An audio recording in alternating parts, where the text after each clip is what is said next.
Por mais que ele te ame, ele não pode te levar para o céu. Ele precisa executar uma justiça por causa do seu pecado para que esse amor prevaleça. Por quê? Porque a justiça dele e a glória dele estão em nome. Porque as pessoas evangélicas acham assim: que Deus é amor e Deus vai nos perdoar, que Ele é bonzinho e nós vamos entrar no céu.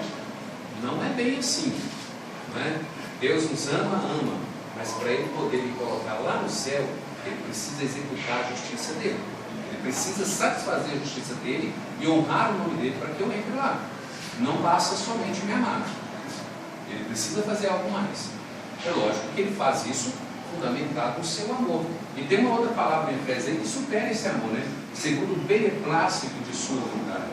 Muito mais do que amar, o texto vai dizer assim: segundo o prazer da sua vontade. Ele tem prazer em olhar para você e dizer: olha, eu te amo prazerosamente e te levo para o céu prazerosamente. Isso satisfaz a minha glória e a minha justiça.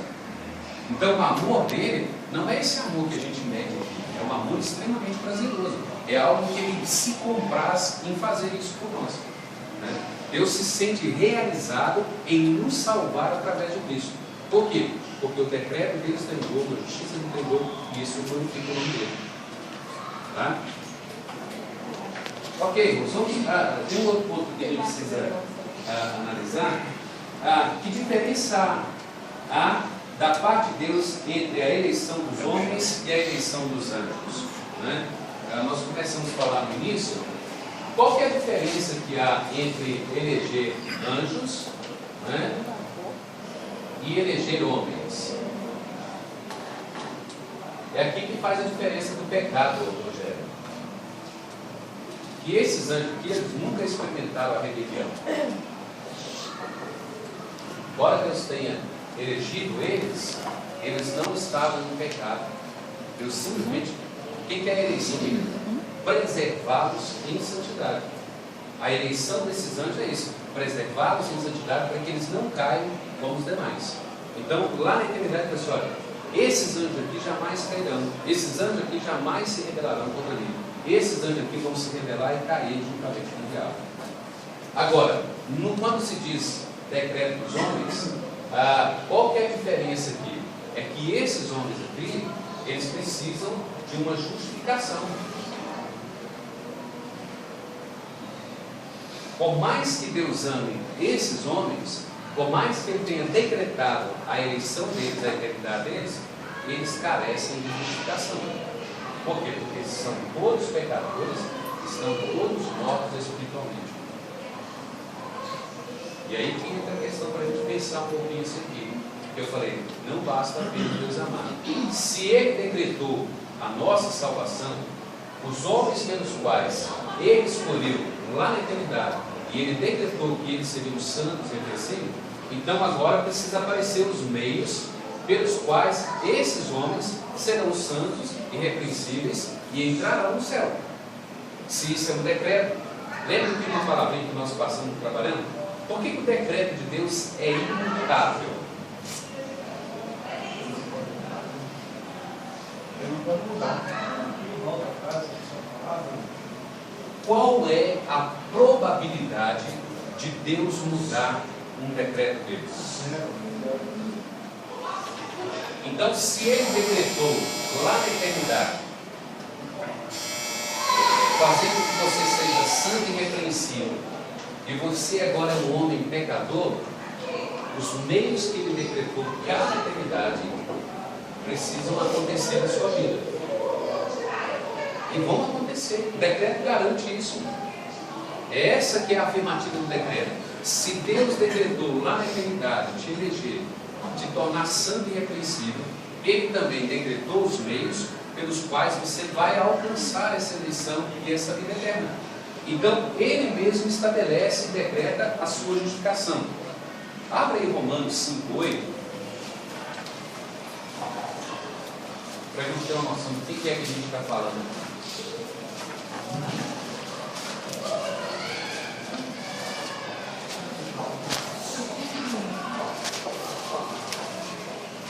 Alguém lê para nós? Mas Deus prova o seu próprio amor para conosco, pelo fato de ter Cristo morrido por nós, sendo nós ainda pecadores. Então, observe isso. quando Cristo morre lá na cruz, não é uma questão de presciência, olha bem. Paulo está dizendo assim, mas Deus prova o seu amor para conosco, pelo fato de ter Cristo morrido por nós, quando nós éramos. Então vejam bem, quando Cristo morre na cruz para te salvar, você ainda é um pecador, e você nem conhece esse Cristo, e você nem creu nesse Cristo, e ele já estava morrendo para te salvar. O que é morrer para te salvar? Vamos voltar aqui no princípio, olha. A gente chegar lá na justificação.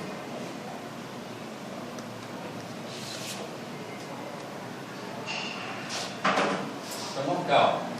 Lá nos tempos eternos, ele decreta, né, que o Nivaldo será salvo, elegendo ele para a vida eterna.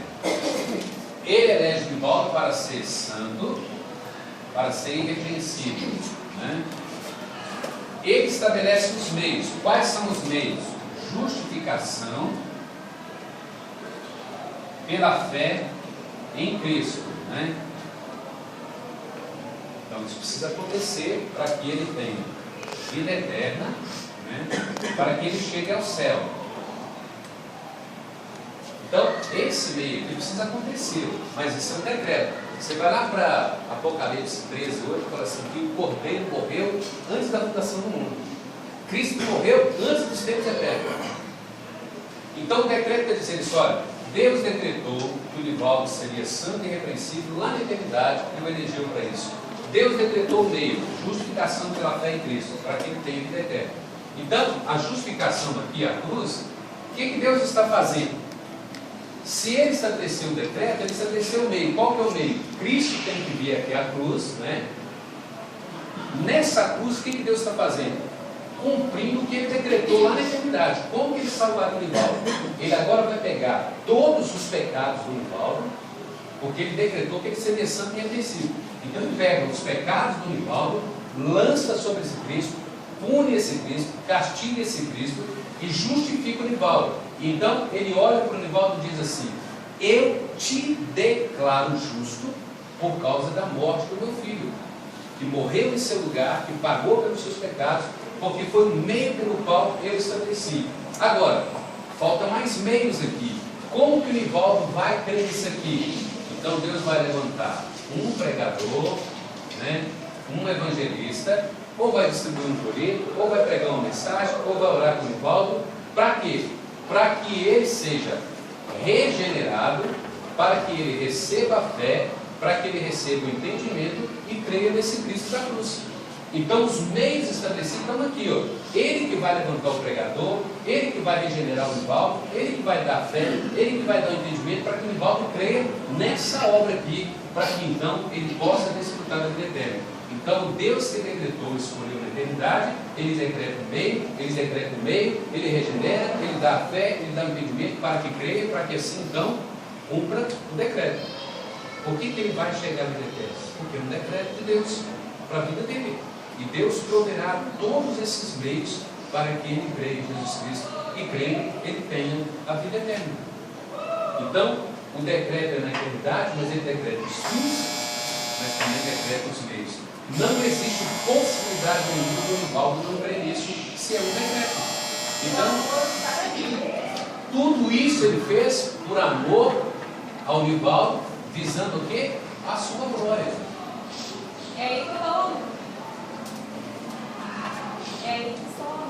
Exatamente. A razão, o modo, né, o que está movendo ele fazer isso por aqui é o amor dele pelo Nivaldo. Objetivando o quê? A glória dele. Então, a mola propulsora que está aqui dentro é o amor dele impulsiona a fazer isso com prazer na vida do Nivaldo. Só que ele faz isso para quê? Para que o nome dele seja glorificado. Tem muita gente que peca aqui na fé, vai para a igreja e acha que Deus é popular. Esse é o problema, porque se ele não entender o meio, ninguém chega à vida eterna se ele não passar por esse processo aqui. Ele pode frequentar a igreja, ele pode ser coroinha, padre, ele pode ser o que for na vida. Se ele não passar por esse processo aqui, ele jamais chega à vida eterna. Porque se ele não passar por aqui, é porque não houve um decreto de vida eterna para ele. Se houve um decreto de vida eterna para ele, de eleição, de escolha, então o meio vai acontecer e o fim será consumado. Agora, ele decidiu não fazer isso com alguns. Vamos ver isso aí. Abra Romanos capítulo 9. Vamos ver que a decisão dele de não fazer isso com alguns, com base em quê? Na soberania dele. Isso. Quando a gente canta, né, nosso Deus é soberano, às vezes nós não entendemos que a gente está cantando. O que é essa soberania de Deus para fazer o que Ele quer, na hora que Ele quer, do jeito que Ele quer? Romanos capítulo 9. Vamos ler alguns versículos para a gente ter a noção. Do versículo 14 até o 18, vamos lá. Que diremos, pois? Há injustiça da parte de Deus? Paulo diz, de modo nenhum.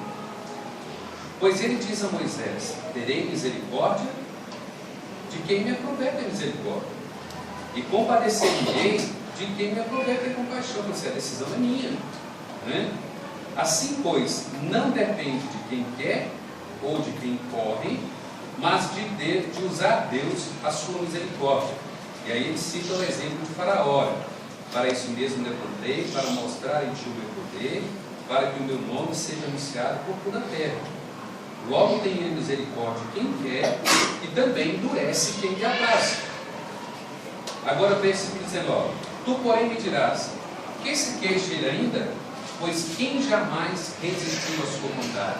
Olha, se é decreto, não tem como resistir Deus. Não existe possibilidade para resistir Deus. Com o decreto dele, ele decretou meios e fins, né? Ele continua assim, ó, versículo 20. Quem és tu, homem, para discutires com Deus? Porventura pode o objeto perguntar a quem fez, por que me fizeste assim? Ou não tem o oleiro direito sobre a massa, para do mesmo barro fazer vaso para uma e outro para a desonra? Ele diz, olha, eu escolho um para a vida eterna, para me honrar, e eu escolho outro para a desonra. Não quero. Decisão dele. E ele continua. Que diremos, pois, se Deus, querendo mostrar a sua ira e dar a conhecer o seu poder, suportou com longanimidade os vasos de ira preparados para perdição, né? Então os vasos dele já foram preparados, a fim de que também desse a conhecer as riquezas da sua glória em vasos de misericórdia, que para a glória preparou de antemão, os quais somos nós, a quem também chamou, não só dentre os judeus, mas também dentre os gentios. Assim como também diz Osé, chamarei povo meu, que não era meu povo, e amada, que não era amada. Agora volte lá para o capítulo 9, versículo 11, versículo 10, diz assim, ó, e não era somente, mas também Rebeca, ao conhecer de um só Isaque, nosso pai, e ainda não eram os gêmeos nascidos, nem tinham praticado bem ou mal, para que o propósito de Deus, quanto a eleição prevalecesse, não por obras, mas por aquele que chama. Já fora dito a ela, o mais velho será servo do mais moço, como está escrito, amei Jacó, porém não aborreci Esaú. Então, a soberania dele, a escolha livre e soberana dele, não é fundamentada em nossos atos. Não é com base naquilo que fazemos ou deixamos de fazer. Ele escolhe livremente na soberania dele. Ele falou, olha, eu vou fazer uns para uma e outros para desonra. Eu vou amar uns e elegê-los, escolhê-los, e outros eu vou rejeitar e aborrecer. A gente começa. Esse é o plano de Deus, é o propósito de Deus para cada um ser humano. Então, o difícil é nos submeter a essa vontade, a essa soberania de Deus. Né? Nos culpar da sua vida. Às vezes eu fico assim, pastor, por que Deus não me escolheu meu pai? Por que Deus não escolheu minha mãe? Você deveria perguntar assim, por que Deus me escolheu? Com base em que Deus me elegeu? Por que Deus me elegeu? Graça dele, misericórdia dele, o amor dele. Nem tem por que ele fez isso comigo. Eu sei que ele fez. Pastor,